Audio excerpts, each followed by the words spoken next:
Muchas gracias. Justamente el hermano tiene toda la razón al decir que podemos practicarlo, es decir, el estudio del Espíritu Santo. Que, ¿En qué forma sería práctico? Pues práctico en ese sentido, más que entendemos Dios mejor, ah, que podemos adorarlo y apreciarlo en la adoración. Entonces, todo estudio de Dios, toda la teología justamente es teología práctica. Yo sé que hay cursos en teología práctica, pero para mí toda la teología es práctica. Y vamos a estudiar, continuar estudiando el Espíritu Santo. Por favor, suban um, sus carpetas de alumno y al capítulo 3, a la lección 3. Y vamos a estudiar la esencia del Espíritu Santo. Ahora, ¿a qué sirve estudiar um, cómo es el Espíritu Santo? Eso evita una serie de errores. Hay otro error que se llama um, substancialismo, que quiere decir que unos pensaban al principio de la era cristiana que el Espíritu Santo, igual como el Logos, Cristo, eran un poco menos Dios que el Padre, que están en la lista de personas de la Trinidad porque el Logos, Cristo, es un poco menos Dios que el Padre. Igual el Espíritu Santo es un poco menos Dios que el Cristo y el Padre. Eso es una herejía rechazada en hasta el segundo siglo, si me recuerdo mis estudios, rechazado como herejía porque es un ataque en contra de la Trinidad ontológica. Ahora, la esencia del Espíritu Santo. ¿Por qué esa palabra extraña, esencia? Bueno, el problema en describir en qué es el Espíritu Santo o qué es espíritu es falta de lengua humana. No tenemos palabras adecuadas para explicar qué es espíritu. Y usamos la palabra esencia para evitar la palabra sustancia, porque el momento en que usamos la palabra sustancia, algún lego o laico pensará que estamos hablando de elementos físicos, como la sustancia del aire, la sustancia de algo físico, porque usamos la palabra sustancia en el sentido de sustancial, en términos de una comida. La comida era sustancial, era abundante. Y inevitablemente en una clase de escuela dominical, si usamos la palabra sustancia, se confunden inmediatamente. Um, Esencia es la única palabra que hemos inventado para describir lo que es el Espíritu Santo o lo que es espíritu. Así, eso es el motivo por qué usamos la palabra esencia, es para evitar otra palabra, en efecto, la palabra sustancia. Bien, ahora aquí um, entramos otra vez en lo que llamábamos anteriormente la lógica inferencial, porque el Espíritu Santo, él posee los mismos atributos incomunicables de deidad que tiene el Padre.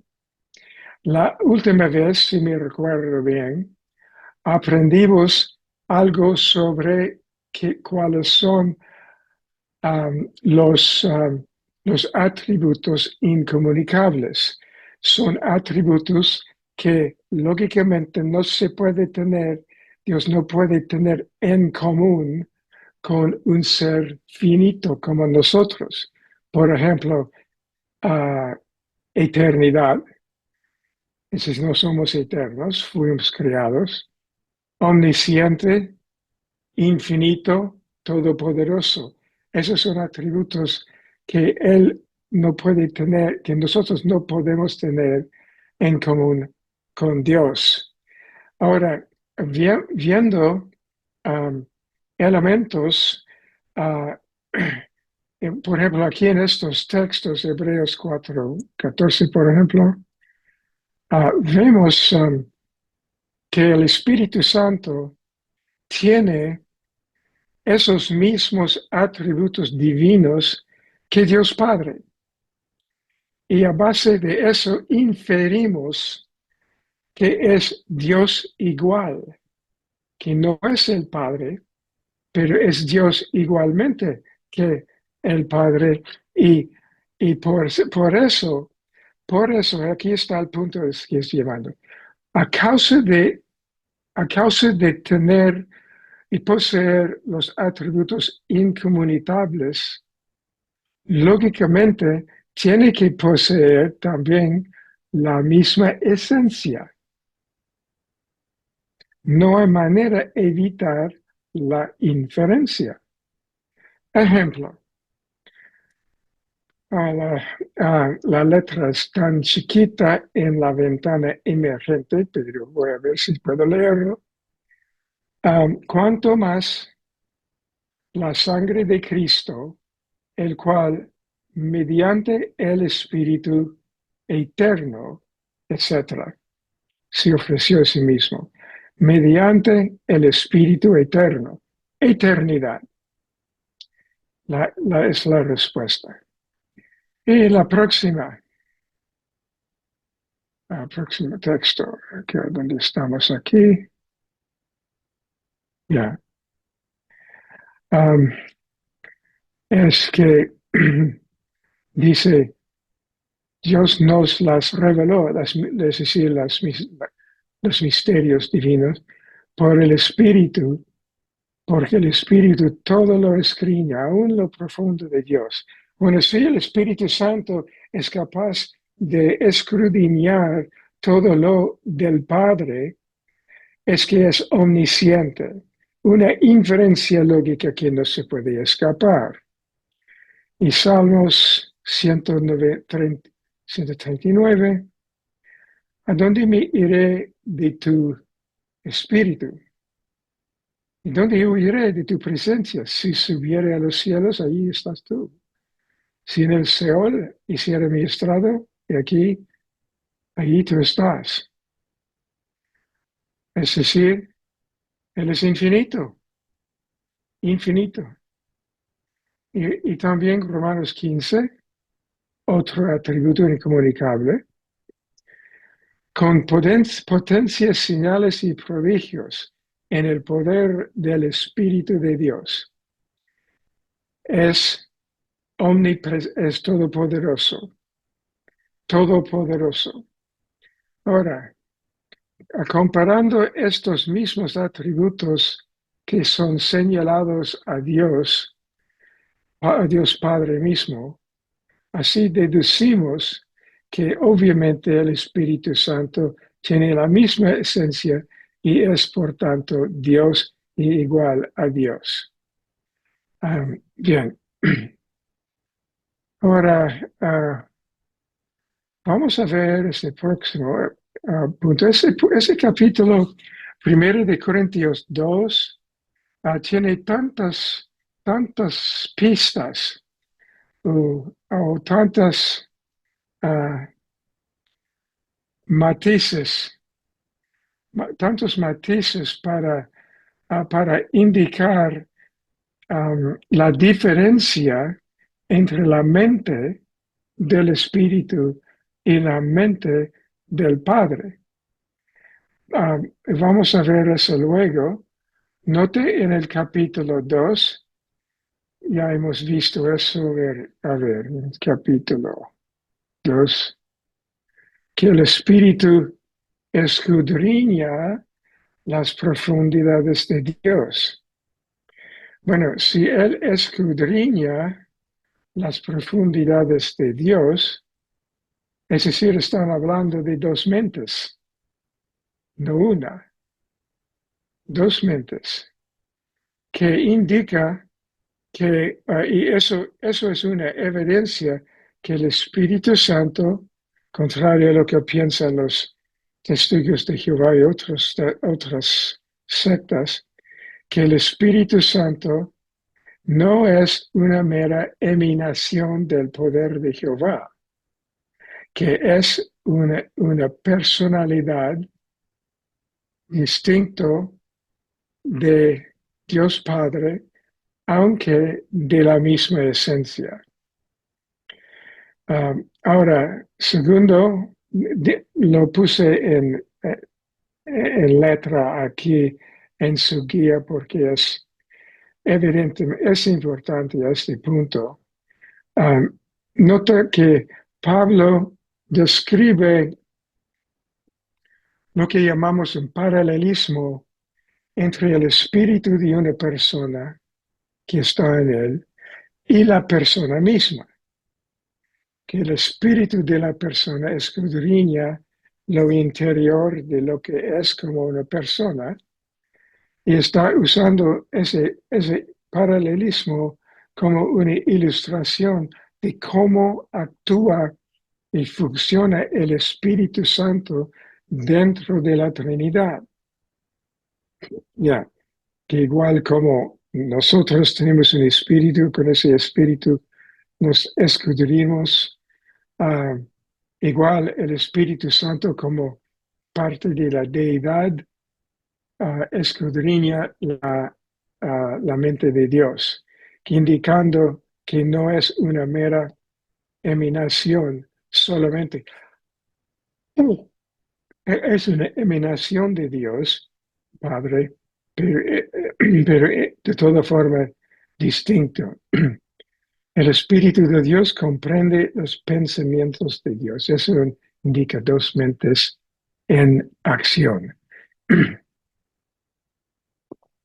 Ahora voy a chequear el chat para ver si tienen preguntas. No hay preguntas.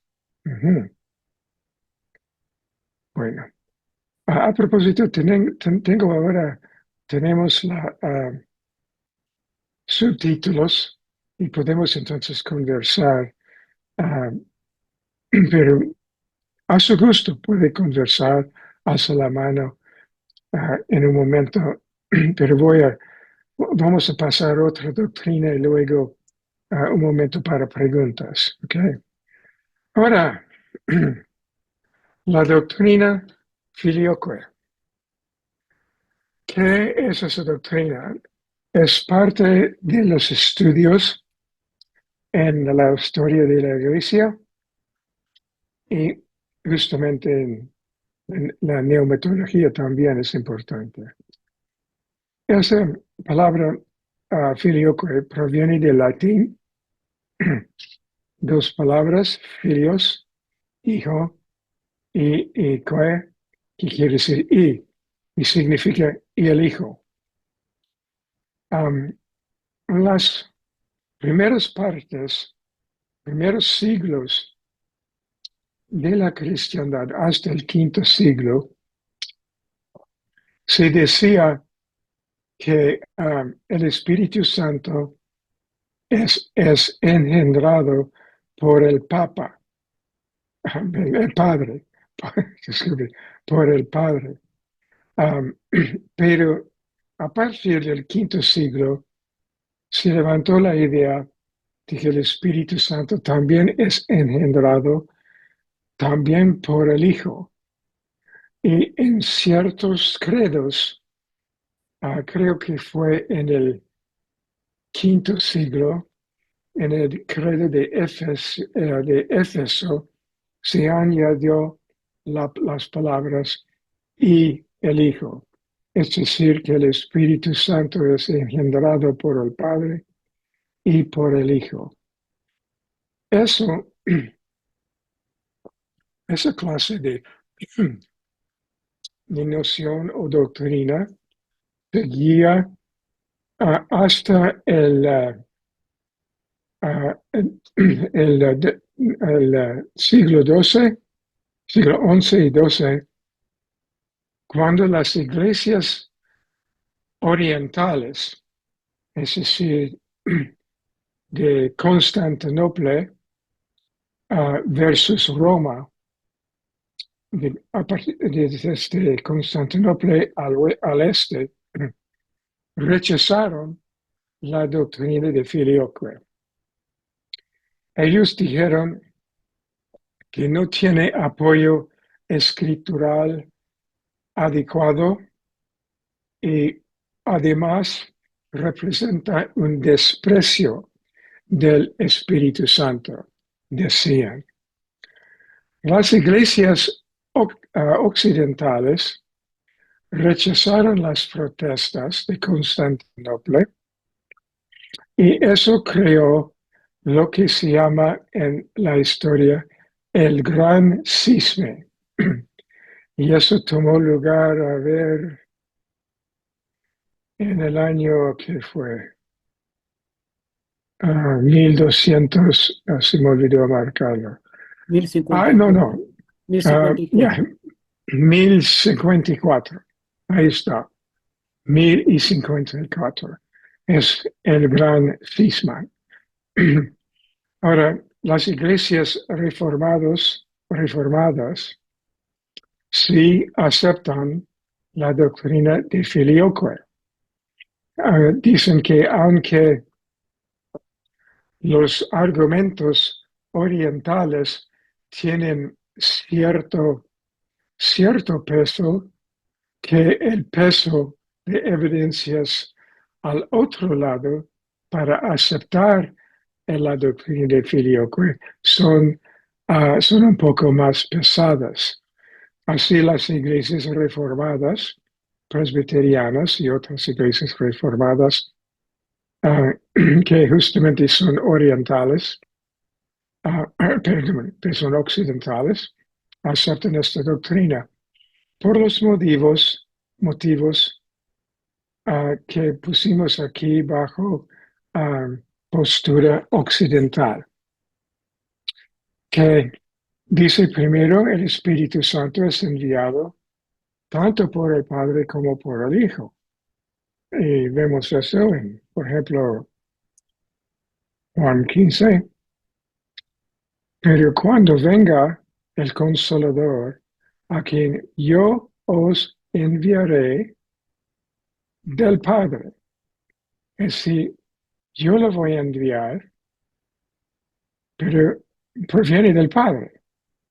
Ahora, se puede discutir este texto diciendo que el mero hecho de que Cristo mandó algo que proviene del Padre no quiere decir que proviene de Él mismo. Es un argumento. También se llama el Espíritu de Cristo y el Espíritu Santo son términos intercambiables. Porque dice aquí en Romanos 8:9, mas vosotros no vivís según la carne, sino según el Espíritu. Si es que el Espíritu de Dios mora en vosotros. Si alguno no tiene el Espíritu de Cristo, no es de él.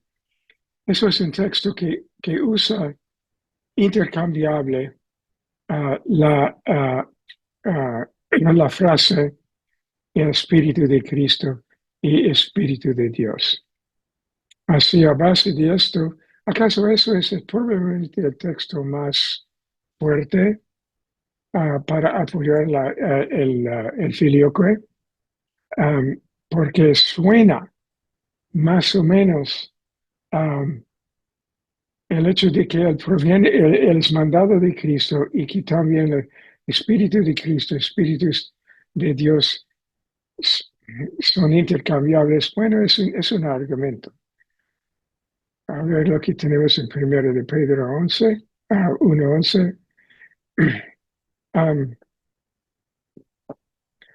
Es decir, esos profetas antiguos que indicaba que estaban escudriñando las escrituras para ver, indicando el Espíritu de Cristo que estaba en ellos. Así, sabemos que eran llenos del Espíritu Santo, motivados por el Espíritu Santo, pero el Espíritu de Cristo en ellos. Así, la redención misma es obra del Espíritu Santo, y que Cristo se ofreció por medio del Espíritu Santo. Y el Espíritu de Jesús, dice en el contexto, el Espíritu Santo no se lo permitió, fueron guiados por el Espíritu Santo, pero el Espíritu de Cristo no permitió que entrara en ese sitio. También los apóstoles fueron mandados por el Espíritu Santo y que el Espíritu Santo reemplaza a Cristo en la tierra. Esas son evidencias y pueden discutir las evidencias si quieren, pero es uno de esos puntos de teología que no veo que tenga, ¿cómo decir?, efectos prácticos en la vida cristiana, pero tiene su importancia solo porque provocó la gran cisma. Y es un evento histórico que cortó en dos partes la iglesia cristiana.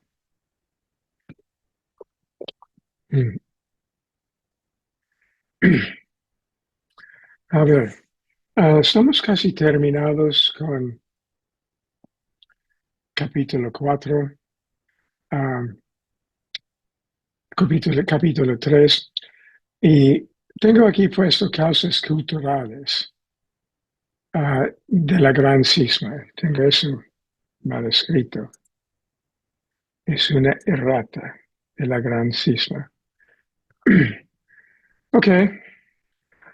Lo que voy a expresar ahora, en efecto, es opinión mía. No son hechos históricos, pero yo sospecho, no he leído muchos historiadores sobre la gran cisma, pero si me pusiera a la pena hacerlo, yo sospecho que estarían de acuerdo conmigo, o yo con ellos. Entonces, no es una opinión. Es que creo que con la doctrina, yo sospecho que la doctrina era en parte una excusa para separarse de la Iglesia occidental, porque el Occidente y el Oriente a través de la historia nunca se han llevado bien. Hasta hoy en día, el oeste y el este no nos llevamos muy bien, ¿verdad? Tenemos problemas con los chinos, tenemos problemas con los musulmanes. Todo lo del Oriente es una cosa, ellos tienen una perspectiva, una clase de visión global de la realidad que es distinta de nosotros. También prioridades relativas a las relaciones personales y todo, y qué es importante para ellos. Toda la mentalidad, la mente oriental y occidental nunca se han llevado bien, son diferentes. Tampoco se han llevado bien políticamente, porque siempre ha habido, desde antes justamente de la era cristiana, una tensión entre Roma y Constantinopla,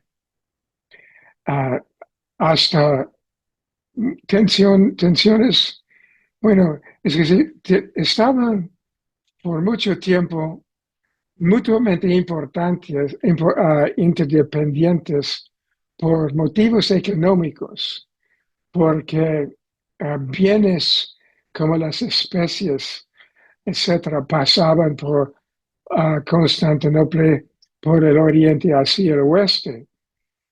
Pero la realidad es que había una tensión política siempre sobre entre Roma y Constantinopla sobre cuál iba a dominar el Mediterráneo.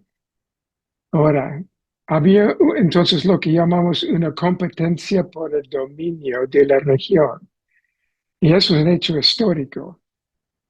Así, yo sospecho que esos obispos en Constantinopla ah, simplemente un día dijeron, bueno, ya hemos tenido harto de esas rivalidades, vamos a ir a nuestro propio camino y separarnos y hacer las cosas a nuestra gana y no vamos a estar sumisos a ese Papa de Roma. Bueno, eso es mi opinión. Eso es una perspectiva en que viéndolo, quitando los ojos de una doctrina extraña y menor y viendo la situación global, uh, hay elementos políticos también y culturales y sociales involucrados, justamente a mi parecer, en la doctrina del filioque. Ahora estaba hablando por los codos, unos 30 minutos, y vamos a ver si hay comentarios o preguntas.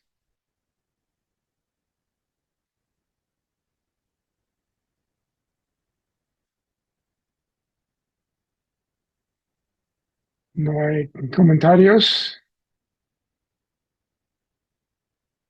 Filioque. Tal Si vez, pudiera, pastor, ya. sí, tal vez como un dato para agregar al tema del cisma de Oriente, eh, que tanto el Papa de Roma como el patriarca de la época se excomulgaron mutuamente. Oh, sí, sí. Se excomulgaron mutuamente. Es- Se me olvidó eso, sí, es verdad. Sí. Ay, sí, es decir, estoy hablando sarcásticamente, tanto amor cristiano, ¿verdad? Se excomulgan mutuamente.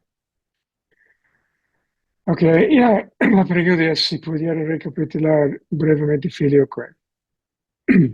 Es una doctrina inventada o desarrollada más o menos en el sexto siglo, a partir del sexto siglo, y significa que el Espíritu Santo procede y del Padre y del Hijo. Por la palabra filioque es latín y quiere decir y del Hijo. Filios, Hijo y que y. Eso es lo que significa filio. Y así, esa doctrina fue aceptada, creo que en el concilio, diferentes concilios, concilio de Constantinopla, no Constantinopla, de Éfeso, y continuó hasta en el año más 1054. uh, no se aceptó, ya las iglesias orientales no lo aceptaron. Ok, espero que eso nos ayude. Ahora, ¿más preguntas o comentarios? Pastor, con respecto al versículo de Hebreos capítulo 9, versículo 14, dice el Espíritu Eterno. Es decir, al Espíritu Santo se le llama Espíritu de Cristo y también se le pudiese llamar el Espíritu Eterno.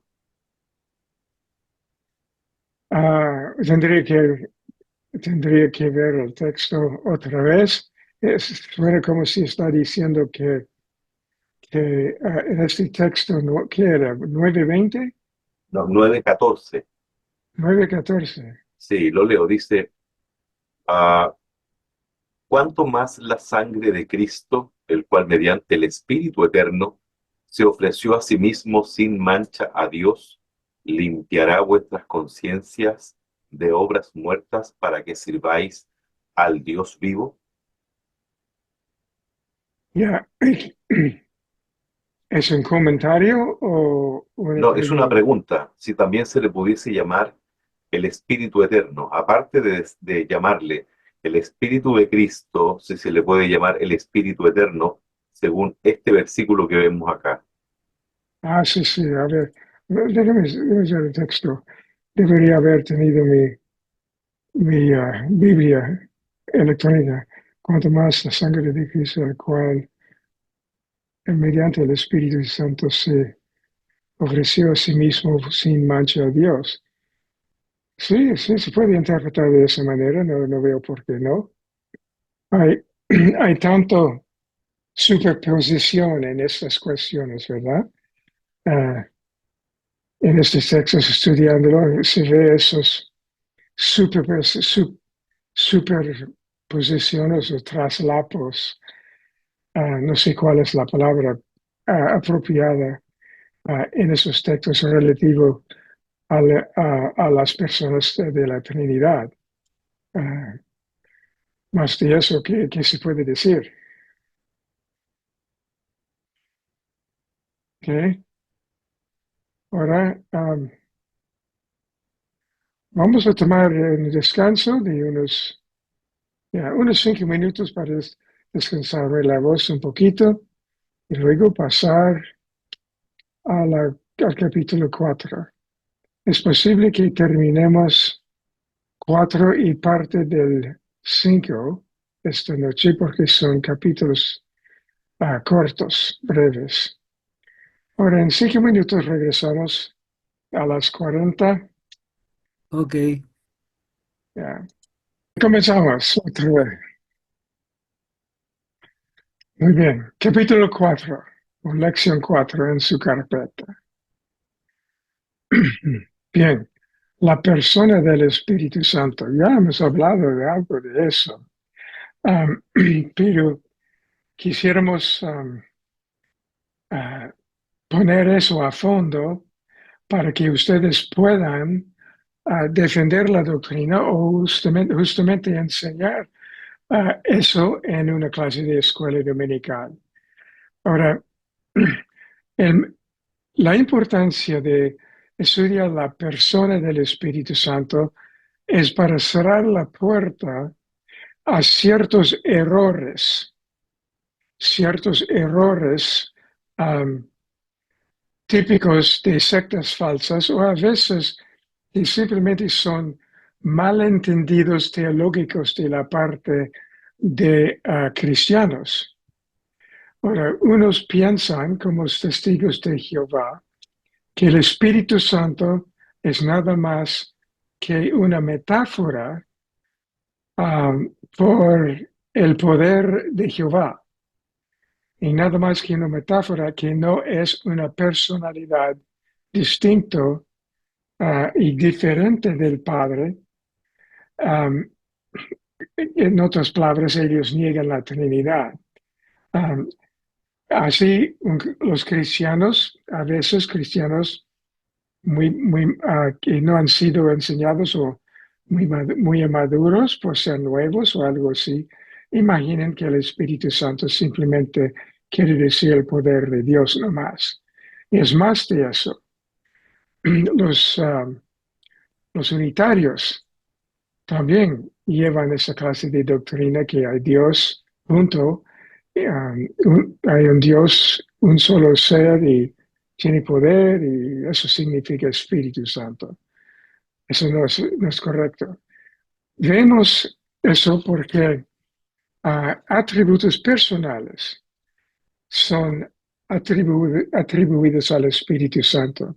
Ya vimos los atributos comunicables, pero Él tiene también atributos personales, atributos algunos en que sí se puede compartir en común con seres humanos.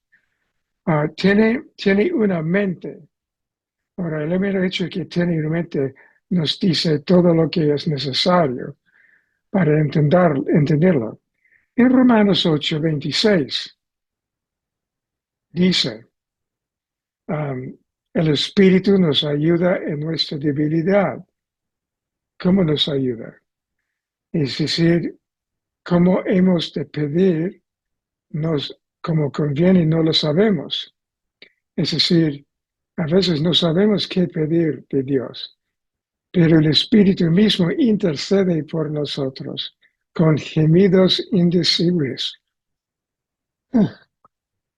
No voy a entrar en lo que significa gemidos indecibles, porque hay mucha disputa teológica sobre esa frase, pero el problema, lo que quiero decir es que en alguna forma el Espíritu Santo intercede por nosotros. Él actúa como intercesor en alguna forma.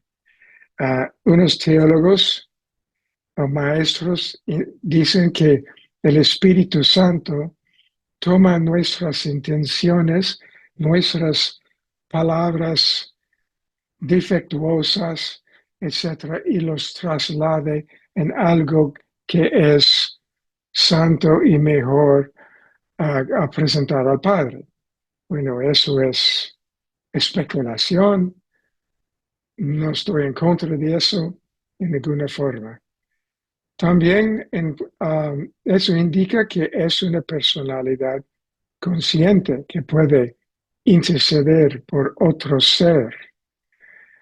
Bien, ahora eso en sí indica que hay una distinción entre la mente de Dios Padre y la mente del Espíritu Santo. Ahora tenía en versículo 12, 1 Corintios 12, Él reparta a cada uno en particular dones como Él quiere. Es decir, su mente, tiene una mente porque tiene una voluntad. Si no tuviera una voluntad, no pudiera repartir dones espirituales a su gusto. Así, tiene una voluntad. Eso es la segunda parte. Juan 3:16 dice que el Espíritu nos guiará a toda la verdad, porque no hablará por su cuenta, sino que hablará todo lo que oyere. Es decir, el Espíritu habla. Él habla, sencillamente. Lucas 4, el Espíritu Santo guió a Jesús. El Espíritu Santo guía. También 16:8, cuando Él venga, convencerá al mundo de pecado. Él convence. También, segundo de Pedro 1:21, Él inspira. Él inspira a profetas. También Efesios 4, no contristéis al Espíritu Santo de Dios. Puede ser contristado. Es decir, sí, puede ser contristado. Es como suena como si fuera prácticamente humano. También dice, el amor de Dios ha sido derramado en nuestros corazones por el Espíritu Santo que nos fue dado. Es decir, Él ama. Sencillamente, Él ama. algo que no es una mente, no puede amar. Ahora,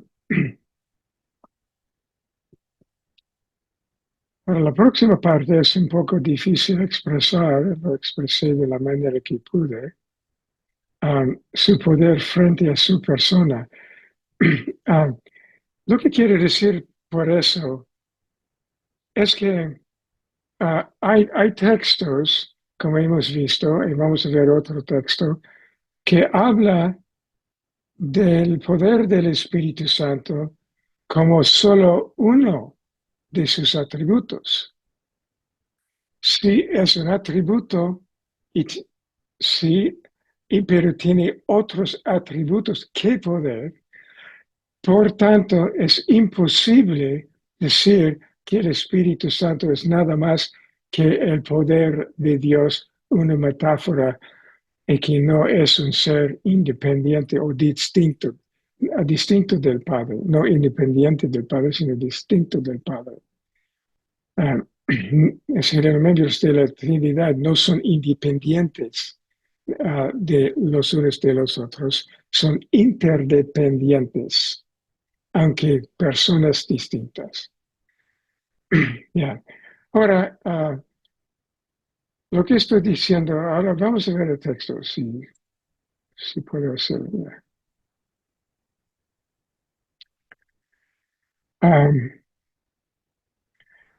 Dios, Dios ungió con el Espíritu Santo y con poder a Jesús de Nazaret. Él anduvo haciendo bienes y sanando a los oprimidos. Pero note que dice ungió con el Espíritu Santo y con poder. Es decir, un aspecto del Espíritu Santo, pero no limitado al poder del Espíritu, haciendo una distinción entre el poder del Espíritu Santo y su persona. A ver lo que tenemos aquí. Mis palabras vinieron con demostración del Espíritu y de poder. Es decir, aparentemente estaba hablando del ungido del Espíritu Santo para predicar el Evangelio. Su unción y también manifestación de milagros de sanación. Bien. Ahora, decir que el Espíritu Santo es no más que un poder y no una personalidad, es como decir que el amor de Dios, solo porque el amor es un atributo de Dios y por tanto Dios es no es una entidad personal. Algunos teólogos liberales se inclinan hacia ese concepto.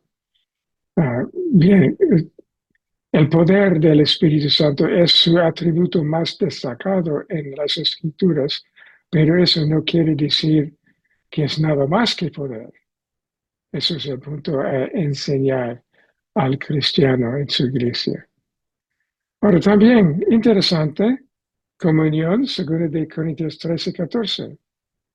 Una doxología. Y dice, la gracia del Señor Jesucristo, el amor de Dios y la comunión del Espíritu Santo sean con todos vosotros. Amén. Ahora, no se puede tener comunión con una fuerza impersonal. No es comunión. Puede ser alguna experiencia, pero comunión no. Ahora, ¿por qué se enfatiza la santidad del Espíritu Santo? No es que el Padre y el Hijo son menos santos que Él, o ese es el atributo que simplemente se destaca, es que diferentes miembros de la Trinidad son representados en las Escrituras relativos a sus funciones. y es para ayudarnos a concebir la Trinidad hasta el punto en que nuestras mentes son capaces. Por eso el Padre es Padre, no mujer, no niño, no caballo, no algo, es Padre, que indica un atributo de autoridad y otros atributos de un buen Padre. Dios quiere que pensemos en Él de esta forma, el Hijo como el servidor del Padre, como nosotros debemos servir también, ser sumisos a la voluntad de Dios. El Espíritu Santo, su santidad. Poniendo esos elementos en común, juntos, eso nos ayuda a tener una perspectiva mejor, más entendible de la Trinidad y del Espíritu Santo. Ahora, sí, ya estamos en buen tiempo. Género, el género del Espíritu Santo. Ahora, hay un argumento curioso de la parte de los testigos de Jehová que dicen que el Espíritu Santo no puede ser una personalidad, porque la palabra espíritu en griego es neutro. Es decir, en la lengua griega tienen tres géneros. En castellano es solo masculino-femenino. En griego hay masculino, femenino y neutro. Y que la palabra pneuma, que quiere decir espíritu, es una palabra neutro. Así dicen, por ser el Espíritu Santo, por ser una frase neutro, no puede tener una personalidad. Es impersonal. Ese argumento es obviamente muy superficial porque es muy humanista. No hay razón lógica porque un ser neutro no puede ser también personal. Dentro de nuestra experiencia humana, no tenemos seres humanos que tienen cromosomos neutros, no existen. Pero hay un elemento, hay algo interesante que vale la pena saber, es que en Juan 16, 16, a ver,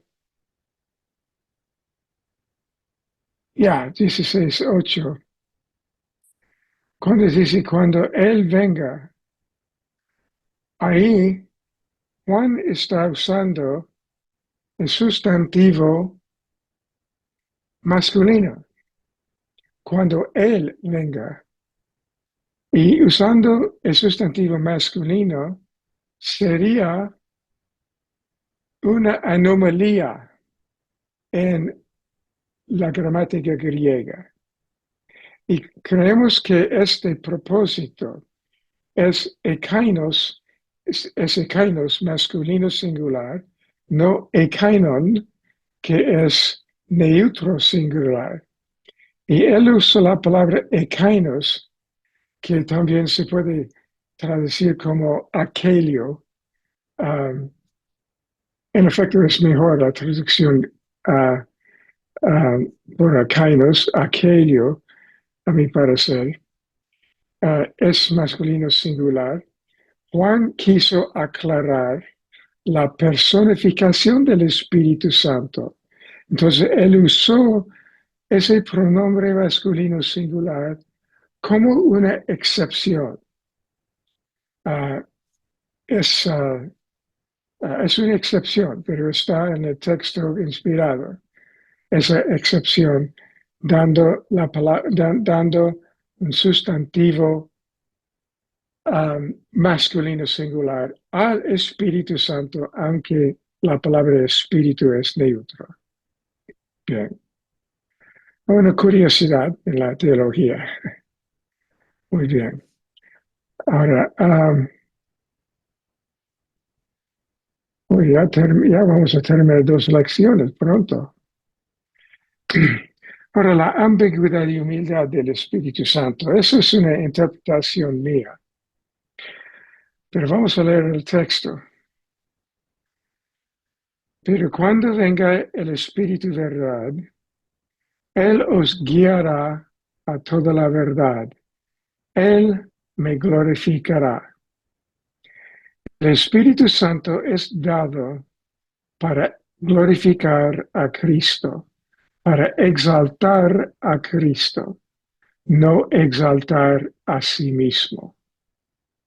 Ahora, cristianos a través de los siglos han expresado que para ellos el Espíritu Santo parece ambiguo, que pueden concebir bien Cristo porque tomó forma humana, y también hasta cierto punto pueden pensar en Dios Padre como Padre, porque hay analogía en eso, pero el Espíritu Santo dicen que suena ambiguo.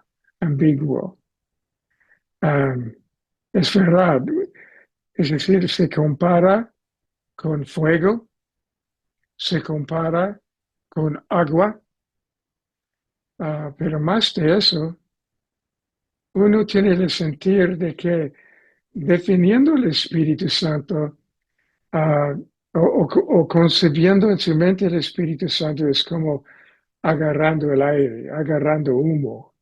No se agarra bien. Yo creo, eso es una interpretación de muchos teólogos, casi unánimos en eso, unánimos, que eso es de propósito.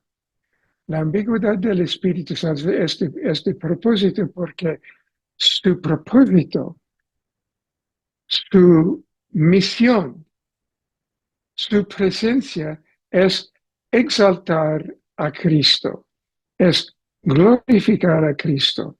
Así Él es ambiguo de propósito para que no nos enfoquemos demasiado en Él. Y en ese sentido, eso es ¿cómo decir? Una crítica, no sé otra palabra. Me siento incómodo, mejor decir, con el énfasis sobre el Espíritu Santo de la parte de los pentecostales. Me siento incómodo en eso porque no me suena correcto, porque Calvino lo dijo de una manera muy precisa, que debemos respetar los límites de la ambigüedad divina, tal como respetamos la claridad de lo revelado. Estoy parafraseando su pensamiento así. Dios reveló cosas claras, debemos respetar esos y aprender las cosas reveladas. Las cosas ambiguas, debemos respetar los límites de la ambigüedad. Es decir, no metiéndonos la nariz en áreas de teología donde no les corresponde. En Apocalipsis, por ejemplo, Juan dice a una de las iglesias que no han conocido las profundidades de Satanás. ¿Qué son las profundidades de Satanás? Bueno, eso no es revelado y no debemos meter la nariz en eso si no es revelado. Bueno, Ya terminamos 2 lecciones.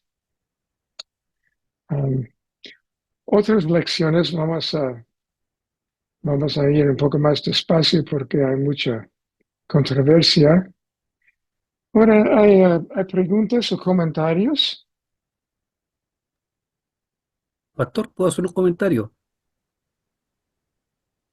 Sí, ¿Sí?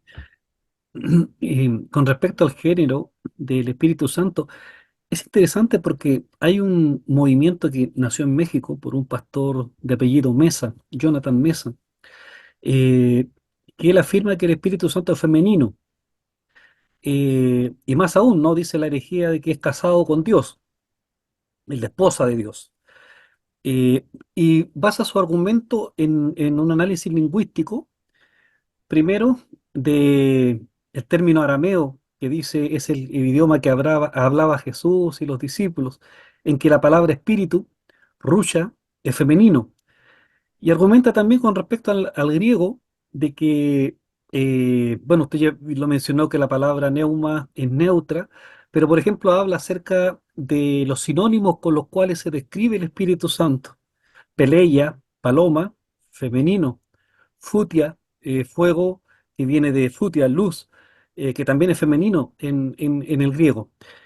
Eh, entonces, él fundamenta su postura doctrinal dándole un género, en este caso femenino, al Espíritu Santo, ¿no? Eh, ya. pero bueno, nosotros a la luz de las Sagradas Escrituras, ¿cierto? Entendemos eh, que Jesús mismo declara, ¿no? Que en la eternidad y en la divinidad no hay sexualidad, no hay sexo, digamos, ¿no? Pero es interesante que tengamos cuidado especialmente con esta doctrina, que alguien creo también ya la mencionaba la semana anterior, creo que era el presbítero Eleazar, que también mencionaba esto que está llegando a Chile, esta herejía de decir que el Espíritu Santo es mujer. No, es verdad. Herejía, son herejes que enseñan eso, es absurdo. ¿Acaso es lícito para mí casarme con una mesa? Porque la palabra mesa es femenina. Correcto. ¿De qué? Es decir, ah, no solo los teólogos, sino la gente de sentido común, gente con algo de seso, saben que las lenguas son limitadas en sus formas de expresar.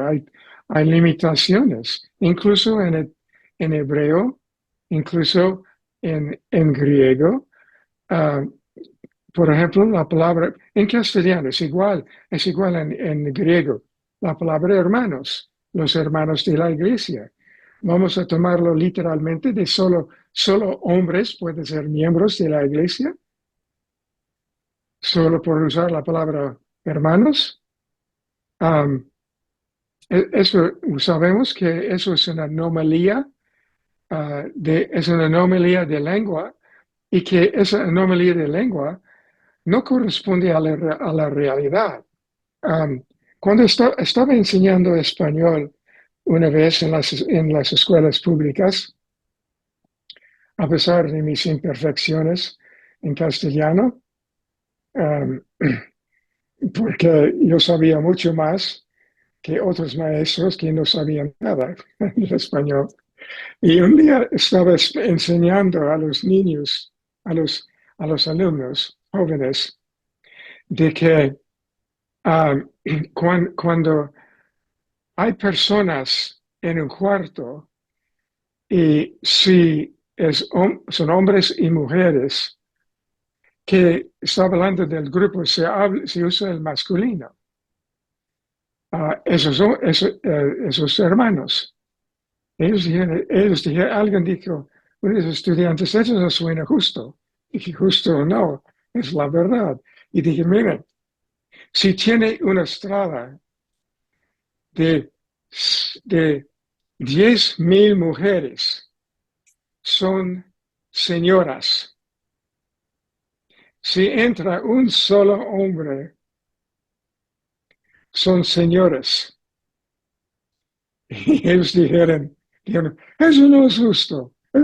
Y dije, no importa, ellos en la lengua importa pizca de nada su sentir de injusticia, pero es una anomalía de lengua. No debemos tomar en cuenta que hay anomalías de lengua. Y parece que Juan estaba esquivando esa anomalía para indicarnos algo. Y tenemos que respetar eso. No, esa gente es herejía. No he oído de ese movimiento, es un poco tonto. Ahora, otra cosa sobre este punto. ¿Cómo puede un ser femenino ser a la vez infinito? Es decir, está pensando corporalmente de Dios. Ah, es un poco extraño. Ya. Ahora, ya, respecto de la comunión y la santidad, no logré captar completamente la idea. ¿Podría recapitular brevemente, por favor? La comunión y la santidad. No estoy seguro de lo que significa la pregunta. Simplemente estaba diciendo que en la doxología, al fin de 1 de Corintios, 2 de Corintios, dice la comunión del Espíritu Santo. Es decir, podemos tener comunión con Él, podemos orar al Espíritu Santo, aunque no es el procedimiento normal, pero se puede hacer. En ese sentido, tener comunión, podemos alabar al Espíritu Santo, y eso es una forma de comunión, y podemos alabarle por su santidad, por la manera en que expresa su santidad. Más de eso, no estoy seguro lo que quiere decir por la pregunta, pero espero que estoy tratando de responder la pregunta como pueda. Ahora, vamos a tomar otro descanso de unos 5 minutos y luego, si no hay más preguntas, vamos a comenzar con el capítulo 5. Capítulo 5. Ok. Muy bien. ¿Paramos estos 5 minutos? Ya.